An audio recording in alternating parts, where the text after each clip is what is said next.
ನಮಸ್ಕಾರ ವಿದ್ಯಾರ್ಥಿಗಳೇ. ಈ ದಿನ 6ನೇ ತರಗತಿಯ 6ನೇ ಪದ್ಯವಾಗಿರತಕ್ಕಂತಹ ಗಂಗವ್ವ ತಾಯಿ ಈ ಪದ್ಯದ ಬಗ್ಗೆ ಅಭ್ಯಾಸ ಮಾಡೋಣ.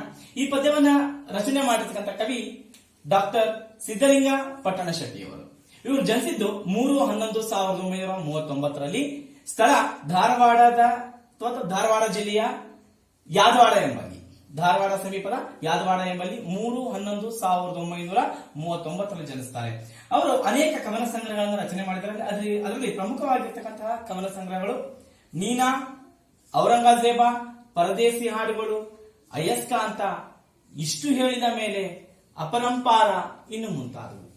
ಅವರು ಅನೇಕ ಕಥಾ ಸಂಗ್ರಹಗಳನ್ನ ರಚನೆ ಮಾಡಿದ್ದಾರೆ. ಅದರಲ್ಲಿ ಪ್ರಮುಖವಾಗಿರ್ತಕ್ಕಂತಹ ಕಥಾ ಸಂಗ್ರಹಗಳಂತಂದ್ರೆ ಒಂದು ಮಾವ ಮತ್ತೆ ಹಕ್ಕಿಗಳು ಅಂತ.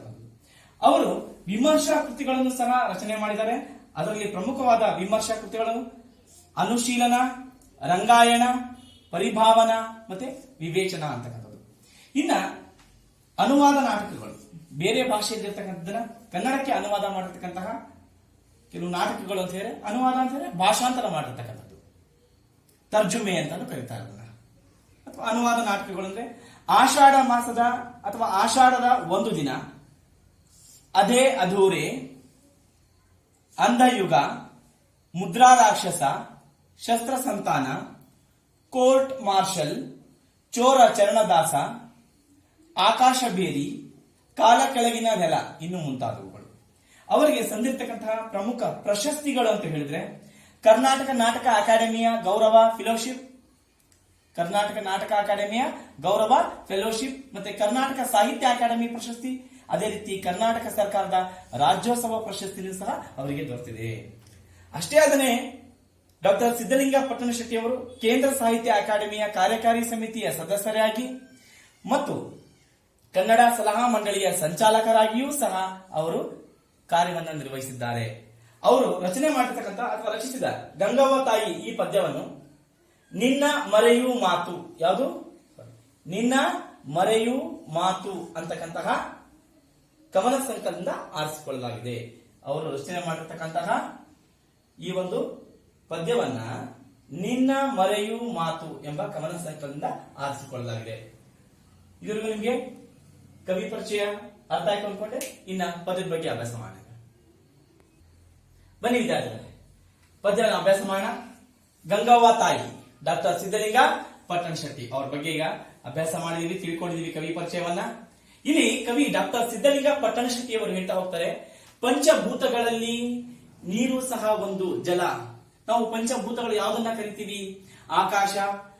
ಆಕಾಶ, ಭೂಮಿ, ವಾಯು, ಅಗ್ನಿ ಮತ್ತೆ ನೀರು, ಇವುಗಳನ್ನ ಪಂಚಭೂತಗಳು ಅಂತ ಕರಿತೀವಿ.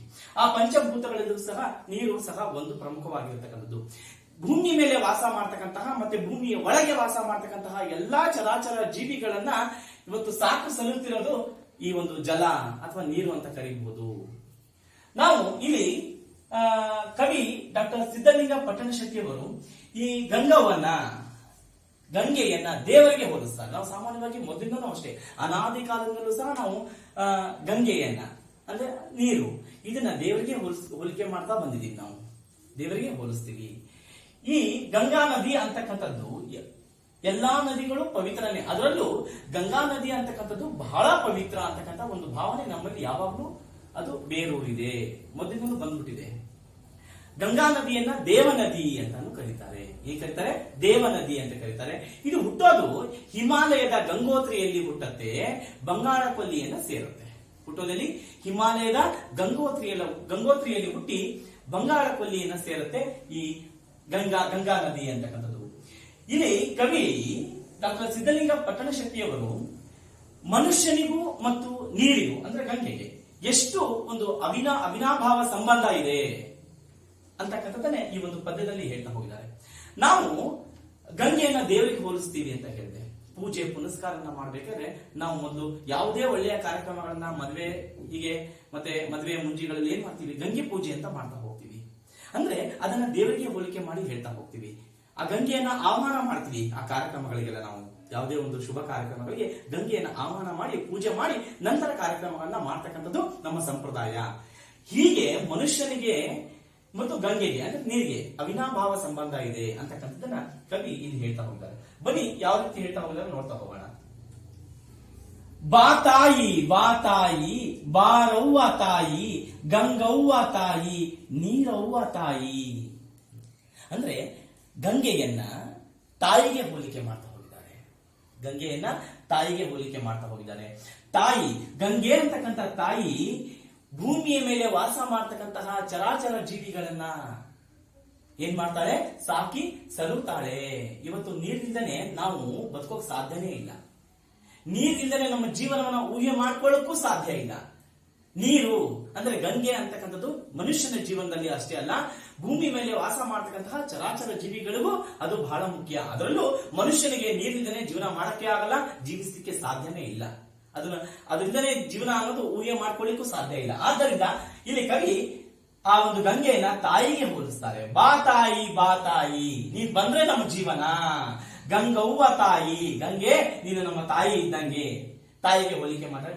ನೀರವ್ವ ತಾಯಿ, ನೋಡಿ ನೀರಿನ ಅವ್ವ ನೀರವ್ವ, ನೀರನ್ನ ಕೊಡ್ತಕ್ಕಂಥವಳು. ಅದಕ್ಕೆ ಇನ್ನೊಂದು ಹೆಸರು. ಇದನ್ನ ಆಡು ಭಾಷೆಯಲ್ಲಿ ಹೇಳ್ತಾ ಹೋಗ್ತಾರೆ. ನೀರವ್ವ ತಾಯಿ ಬಾ ತಾಯಿ ಅಂತಕ್ಕಂಥ ಇಲ್ಲಿ ಕವಿ ಹೇಳ್ತಾ ಹೋಗ್ತಾರೆ.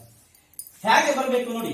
ನೆಲದ ಕಣ ಕಣದಾಗ, ನೆಲದ ಕಣ ಕಣದಾಗ ಒಂದೊಂದು ಅಂಶದಲ್ಲೂ ನೀರು ಬೇಕು. ನೆಲದ ಕಣ ಕಣದಾಗ ಒಂದೊಂದು ಸಣ್ಣ ಸಣ್ಣ ಸೂಕ್ಷ್ಮ ಅಣುವಿನಲ್ಲೂ ಸಹ ನೀನು ಬರಬೇಕು, ನೀರ್ಬೇಕು. ಮನದ ಪದ ಪದರಾಗ, ಮನದ ಪದ ಪದರಾಗ ಪೊರೆ ಪೊರೆಯಲ್ಲೂ ಸಹ, ಮನಸ್ಸಿನ ಒಂದೊಂದು ಪೊರೆಯಲ್ಲೂ ಸಹ, ಮನಸ್ಸಿನ ಒಂದೊಂದು ಅಂಶಗಳಲ್ಲೂ ಸಹ ನೀನು ಇರ್ಬೇಕು. ಯಾರು? ಗಂಗೆ ಬಾ ತಾಯಿ. ತುಂಬವ್ವ ತಾಯಿ ಜೀವಾನ ನೀ ನಮಗೆ. ನೋಡಿ, ತುಂಬವ್ವ ತಾಯಿ, ನಮಗೆ ಜೀವವನ್ನ ತುಂಬು, ಜೀವ ನೀಡವ್ವ ತಾಯಿ, ನಮಗೆ ಜೀವವನ್ನು ಕೊಡುವಂತಕ್ಕಂಥ ಒಂದು ಬೇಡಿಕೆಯನ್ನ ಒಂದು ಕೇಳ್ಕೊಂತಾರೆ, ವಿನಂತಿ ಮಾಡ್ಕೊತಾರೆ ಡಾಕ್ಟರ್ ಸಿದ್ಧಲಿಂಗ ಪಟ್ಟಣಶೆಟ್ಟಿ ಅವರು. ನೆಲದ ಕಣ ಕಣದಾಗ ನೀರು ಬೇಕು. ನೆಲದ ಒಂದೊಂದು ಸಣ್ಣ ಸಣ್ಣ ಅಣುವಿನಲ್ಲೂ ಅಂಶದಲ್ಲೂ ನೀರು ಬೇಕು. ಮನದ ಪದ ಪದರಾಗೆ, ಮನಸ್ಸು ಅಂತಕ್ಕಂಥದ್ದು ಏನು ಆತ್ಮ ಇದೆ, ಮನಸ್ಸಿದೆ, ಆ ಮನಸ್ಸಿನ ಒಂದೊಂದು ಪದರದಲ್ಲಿಯೂ ನೀರು ಬೇಕು. ಯಾಕಂದ್ರೆ ಮನಸ್ಸನ್ನ ಶುದ್ಧಿ ಮಾಡ್ತಕ್ಕಂಥವಳು ನೀನು, ನೀರು ಗಂಗೆ ನೀನು. ನಮ್ಮ ಮನಸ್ಸು ಇವತ್ತು ಶುದ್ಧಿ ಆಗ್ಬೇಕು ಅಂದ್ರೆ ಅದು ನಿನ್ನಿಂದ ಗಂಗೆ. ಆದ್ದರಿಂದ ಗಂಗವ್ವ ತಾಯಿ ತುಂಬವ್ವ. ನೋಡಿ, ತುಂಬವ್ವ ಜೀವನ ನೀ ನಮಗೆ, ನಮ್ಮ ಜೀವನ ನೀನು ತುಂಬು, ನಮಗೆ ಇವತ್ತು ಜೀವನವನ್ನ ಕೊಡು. ನಿನ್ನಿಂದ ನಮ್ಮ ಜೀವನ ಮತ್ತು ಜೀವ ಇರೋದು ನಿನ್ನಿಂದ, ನಾವು ಜೀವನ ಸಾಗಿಸ್ತಾ ಇರೋದು ನಿನ್ನಿಂದ. ನಿನ್ನಿಂದಲೇ ನಮ್ಮ ಜೀವ ಇಲ್ಲ, ಜೀವನಾನು ಇಲ್ಲ. ಆದ್ದರಿಂದ ನೀರವ್ವ ತಾಯಿ ನಮಗೆ ಜೀವ ಕೊಡು ಅಂತಕ್ಕಂಥ ಒಂದು ವಿನಂತಿಯನ್ನ ಮಾಡ್ಕೊಳ್ತಾರೆ ಡಾಕ್ಟರ್ ಸಿದ್ಧಲಿಂಗ ಪಟ್ಟಣಶೆಟ್ಟಿ ಅವರು. ಮುಂದೆ ಅವರು ಹೇಳ್ತಾರೆ, ನೀನೊಬ್ಬಳಿದ್ದರೆ ಜಗದಾಗ ನಬದಾಗ. ನೋಡಿ, ನೀನೊಬ್ಬಳಿದ್ದರೆ ಜಗದಾಗ ನಬದಾಗ. ಜಗ ಅಂದ್ರೆ ಪ್ರಪಂಚ, ಲೋಕ ಅಂತ ಅರ್ಥ ಇದೆ, ವಿಶ್ವದಲ್ಲಿ. ನಭ ಅಂದ್ರೆ ಆಕಾಶದಲ್ಲಿ. ಯಾಕಂದ್ರೆ ನಮಗೆ ನೀರು ಬರೋದೇ ಅಲ್ಲಿಂದಲ್ಲ, ಮಳೆ ಸುರಿಯೋದೇ ಅಲ್ಲಿಂದಲ್ಲ. ಆ ಒಂದು ಭಾವನೆ ಹೇಳ್ತಾ ಹೋಗ್ತಾರೆ. ನೀನೊಬ್ಬಳಿದ್ದರೆ ಜಗದಾಗ ನಬದಾಗ ಜಳ ಜಳ ಜಳ ಜಳ. ನೋಡಿ, ಜಳ ಜಳ ಜಳ ಜಳ ಇದು ಏನ್ ಹೇಳುತ್ತೆ ಅಂತ ಹೇಳಿದ್ರೆ, ಎಲ್ಲ ಕಡೆಗೂ ಹೊಳಪನ್ನ ನೀಡತಕ್ಕಂಥವಳು. ಜಳ ಜಳ ಅಂದ್ರೆ ಎಲ್ಲ ಸ್ವಚ್ಛ ಆಗ್ಬಿಡತ್ತೆ. ಎಲ್ಲ ಕಡೆಗೂ ಜಳ ಜಳ ಅಂದ್ರೆ ಅರ್ಥ ಅಲ್ಲಿ ಕೆಲಸ ಇರೋದೇ ಇಲ್ಲ, ಅಲ್ಲಿ ಕೆಲಸ ಮುಗೀತು, ಅಷ್ಟು ಹೊಳಪು ಅಲ್ಲಿರತ್ತೆ. ಜಲ ಜಲ ತಾಯಿ, ಜಲ ಅಂದ್ರೆ ನೀರು, ನೀರಿನ ತಾಯಿ ನೀನು. ಹೊಳೆಯವ್ವ ತಾಯಿ, ನೀನು ಯಾವತ್ತೂ ಹೊಳಿತಾ ಇರ್ಬೇಕು, ಮಿನುಗ್ತಾ ಇರ್ಬೇಕು ಅಂತಕ್ಕಂಥ ಮಾತನ್ನ. ನೀರವ್ವ ತಾಯಿ, ಹೊಳಿತಾ ಇರು ನೀನು, ನಮ್ಮನ್ನೆಲ್ಲ ಕಾಪಾಡಿ, ನೀನು ಹೊಳೆಯುವುದರ ಮೂಲಕ ನಮ್ಮನ್ನ ಕಾಪಾಡು. ನೀನು ಯಾವಾಗಲೂ ಸದಾ ಹೊಳಿತಾ ಇರಬೇಕು, ಮಿನುಗ್ತಾ ಇರಬೇಕು, ನೀ ಚೆನ್ನಾಗಿರ್ಬೇಕು, ಹೊಳಿಬೇಕು. ನೀನು ಶುದ್ಧವಾಗಿರ್ತಕ್ಕಂಥವಳು ನೀನು ಯಾವತ್ತು. ಆ ಶುದ್ಧ ಮನೋಭಾವನೆ ನಮ್ಮಲ್ಲೂ ಬರ್ಲಿ ಅಂತಕ್ಕಂಥ ಮಾತನ್ನ ಹೇಳ್ತಾರೆ. ನೀನೊಬ್ಬಳಿದ್ದರೆ ಸಾಕು ನಮಗೆ, ನೀನೊಬ್ಬಳಿದ್ದರೆ. ನಾವು ಆಹಾರ ತಿಂದೇ ಬದುಕ್ತೀವಿ ಅನ್ನೋದಲ್ಲ ಇಲ್ಲಿ. ನೀನು ಒಬ್ಬಳಿದ್ದರೆ ಜಗದಾಗ ನಬದಾಗ. ಹಾಗೆ ಜಗ ಅಂದ್ರೆ ವಿಶ್ವ, ಪ್ರಪಂಚ, ನಭ ಅಂದ್ರೆ ಆಕಾಶ. ಜಳ ಜಳ ಜಳ ಜಳ, ಎಲ್ಲ ಕಡೆಗೂ ಏನಾಗತ್ತೆ? ಹೊಳಪಿರತ್ತೆ. ಎಲ್ಲ ಕಡೆಗೂ ಅಂಧಕಾರ ಹೊರಟೋಗ್ಬಿಡತ್ತೆ. ನಮಗೆ ಜೀವನದಲ್ಲಿ ಬೆಳಕು ಮೂಡುತ್ತೆ. ಜಳ ಜಳ ಅಂದ್ರೆ ಬೆಳಕು ಅಂತ ಅರ್ಥ. ಅಲ್ಲಿ ನಮ್ಮ ಜೀವನ ಪಾವನ ಆಗತ್ತೆ. ನಮ್ಮ ಜೀವನ ಪಾವನ ಆಗತ್ತೆ ಅಂದ್ರೆ ಮನಸ್ಸಲ್ಲಿ ಇರ್ತಕ್ಕಂತಹ ಎಲ್ಲ ಕೆಟ್ಟ ಭಾವನೆಗಳು ಜಳ ಜಳ ಆಗ್ತಂದ್ರೆ ಹೊರಟೋಗ್ಬಿಡ್ತವೆ. ಆದ್ದರಿಂದ ನೀನು ಜಲದ ತಾಯಿ, ಹೊಳೆಯವ ನೀನು ಯಾವಾಗ್ಲೂ ಅಂತಕ್ಕಂಥ ಮಾತನ್ನ ಇಲ್ಲಿ ಹೇಳ್ತಾ ಹೋಗ್ತಾರೆ. ಮುಂದಿನ ಒಂದು ಪ್ಯಾರದಲ್ಲಿ ಹೇಳ್ತಾರೆ ಚರಣದಲ್ಲಿ, ನೆಲದ ಒಳ ಹೊರಗೆಲ್ಲ ಪ್ರಾಣಾದ ತುಂಬೆಲ್ಲ ನಗು ನಗುತ್ತ ನಲಿಯುತ್ತ ಪುಟಿಯುತ್ತ ಕುಣಿಯುತ್ತ ಚಿಮ್ಮುತ್ತ ಜಿಗಿಯುತ್ತ ಹರಿಯುತ್ತ ಸುರಿಯುತ್ತ ಧೋ ಧೋ ಬಾರವ್ವ ನೀರವ್ವ ಬಾರವ್ವ.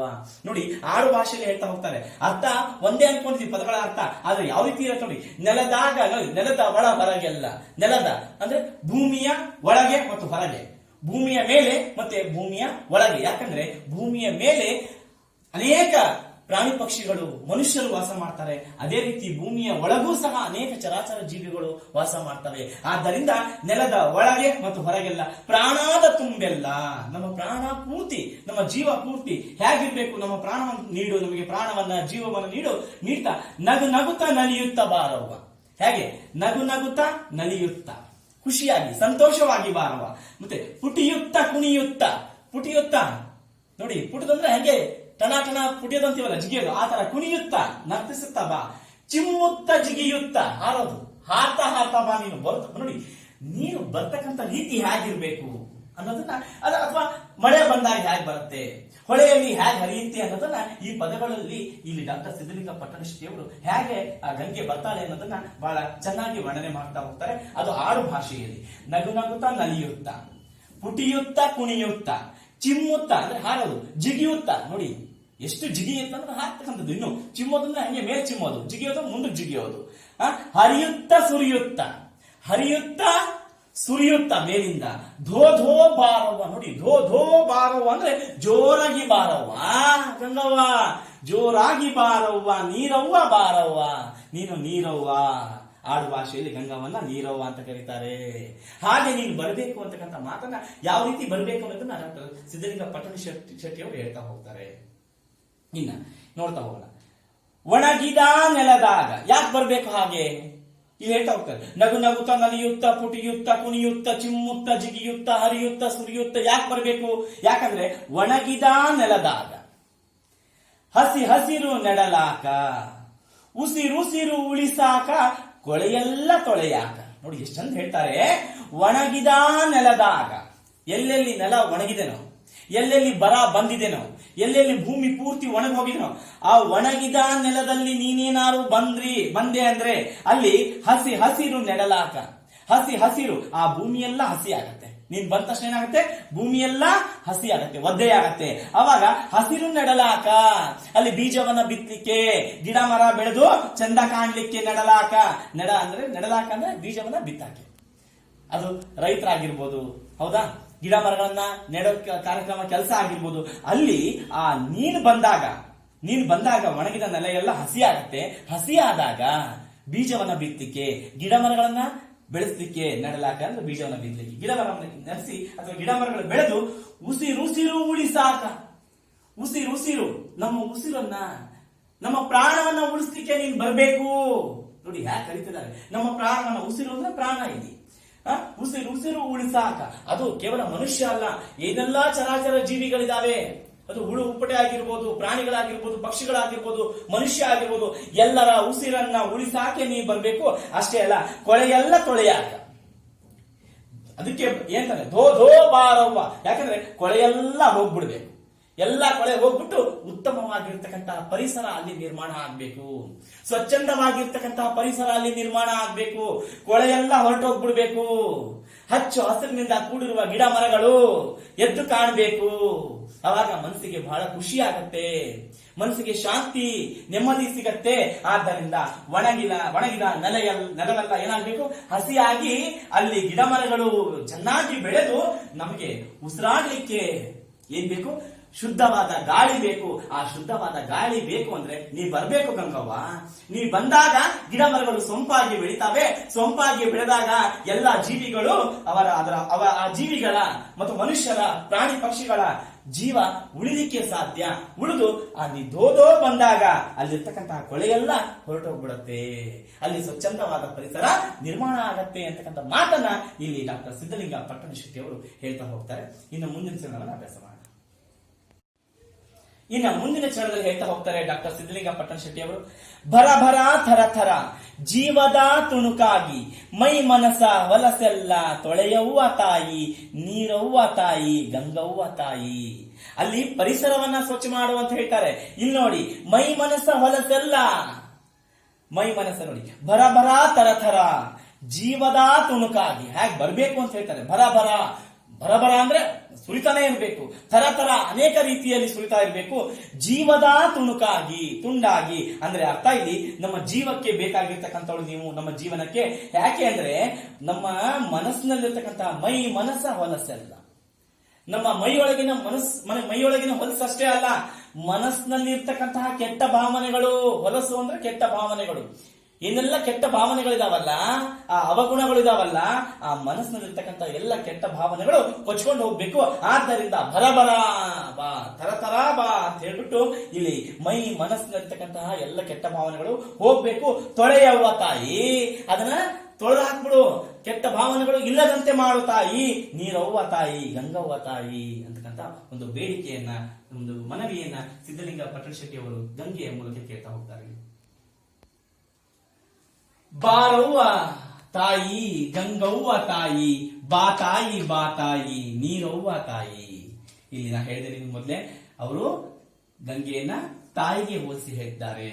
ಗಂಗವ್ವ ನೀನು ತಾಯಿ ಅಂತೆ, ಮನುಷ್ಯರ ಎಲ್ಲ ಸಕಲ ಜೀವಿಗಳ ಎಲ್ಲರನ್ನೂ ಸಾಕಿ ಸಲುಹುವ ತಾಯಿ ನೀನು. ಯಾಕಂದ್ರೆ ಯಾವ ಜೀವಿಗಳು ನೀರಿಲ್ಲದೆ ಬದುಕಲಿಕ್ಕೆ ಸಾಧ್ಯ ಇಲ್ಲ. ಆದ್ದರಿಂದ ನೀನು ತಾಯಿ ಅಂತ ಹೇಳ್ಬಿಟ್ಟು ತಾಯಿಗೆ ಹೋಲಿಸ್ತಾರೆ. ಅದನ್ನ ನೀರವ್ವ ತಾಯಿ ಅಂತಾನು ಕರೀತಾರೆ.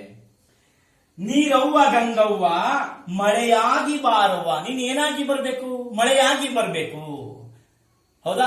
ಭೂಮಿಗೆ ಬಂದ್ಮೇಲೆ ಗಂಗೆ ಆಗ್ತಾರೆ, ಆದ್ರೆ ನೀನು ಮಳೆಯಾಗಿ ಬರ್ಬೇಕು, ಸುರಿಬೇಕು ಅಂತ ಹೇಳ್ತಾರೆ. ಅಷ್ಟೇ ಅಲ್ಲ, ಹೊಳೆಯಾಗಿ ಹರಿಯವ್ವ, ನೀ ಹರಿಬೇಕು ಮುಂದಕ್ಕೆ, ಒಂದೇ ಕಡೆ ನಿಂತ್ಕೋಬೇಡ. ಯಾಕಂದ್ರೆ ಎಲ್ಲಾ ಜೀವಿಗಳಿಗೂ ನೀನು ಸೇರ್ಬೇಕು, ಎಲ್ಲಾ ಜೀವಿಗಳಿಗೂ ನೀನು ಬೇಕು. ಆದ್ದರಿಂದ ನೀನು ಒಂದೇ ಕಡೆ ನಿಂತ್ಕೊಳ್ದೇನೆ ಹೊಳೆಯಾಗಿ ಹರಿತಾ ಇರು, ಹೊಳೆಯಾಗಿ ಹರಿತಾ ಇರು. ಅವಾಗ ಮಾತ್ರ ನೀನು ಎಲ್ಲಾ ಜೀವಿಗಳಿಗೂ ನೀನು ಬೇಕಾಗ್ತೀಯ. ಎಲ್ಲರೂ ಕಾಯ್ತಾ ಇರ್ತಾರೆ ಅಂದ್ರೆ ಅರ್ಥ ಎಲ್ಲಾ ಜೀವಿಗಳು ನಿನ್ನ ಬಳಸ್ಕೊಳ್ತಾರೆ. ಎಲ್ಲ ಜೀವಿಗಳು ಉಳಿಲಿಕ್ಕೆ ಸಾಧ್ಯ ಯಾವಾಗ? ನೀನು ಹೊಳೆಯಾಗಿ ಹರಿದಾಗ. ಒಣಗೀದ ನೆಲದಾಗ ಹಸುರಾಗಿ ಹೊಳೆಯವ್ವ, ಹೇಳಿದೆ ನಿಮಗೆ, ಒಣಗೀದ ನೆಲದಾಗ ಹಸುರಾಗಿ ಹೊಳಿಲಿಕ್ಕೆ ನೀನು ಬರ್ಬೇಕು. ಕಲಕಲ ನದಿಯಾಗಿ, ನದಿ ಹೇಗೆ ಹರಿಬೇಕು ಅಂತ ಹೇಳ್ತಾ ಹೋಗ್ತಾರೆ. ಹನಿ ಹನಿ ಕಣಕಣ, ಹನಿ ಹನಿಯಾಗಿ ಬರ್ಬೇಕು, ಕಣಕಣದಲ್ಲೂ ಇರಬೇಕು ನೀನು ಎಲ್ಲರೂ.